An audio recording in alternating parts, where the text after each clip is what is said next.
My name is Margaret Garner. I was born into slavery on June 4th, 1834, in Boone County, Kentucky.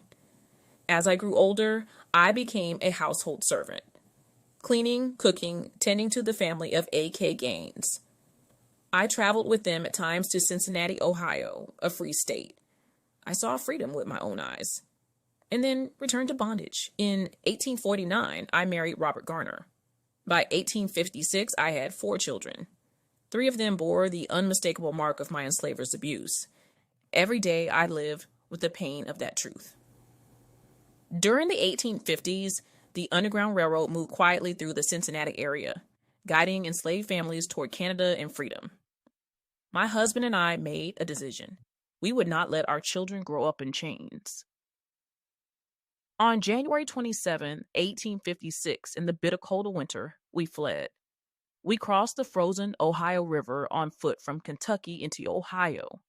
Our first refuge was the home of Joseph Kite, a free black man and friend. He reached out to the Quaker abolitionist Levi Colvin, known as the father of the Underground Railroad. But before we could move again, slave catchers and federal marshals stormed the house. In that moment, all the terror, violence, and despair of slavery closed in around me. I knew what waited for my children if we were taken back.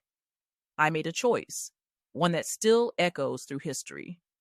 I tried to take their lives rather than see them return to bondage. My 2-year-old daughter died. The others were wounded. I was not insane. I was a mother determined that my children would not suffer the slow murder of slavery. We were captured. What followed became one of the longest fugitive slave trials in American history. My lawyer, abolitionist John Jolliffe, argued that my time in free territory made us free. The court refused. We were returned to slavery.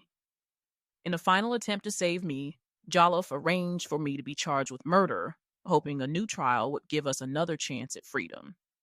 But before that could happen, my enslaver moved us repeatedly and sold us south to Arkansas.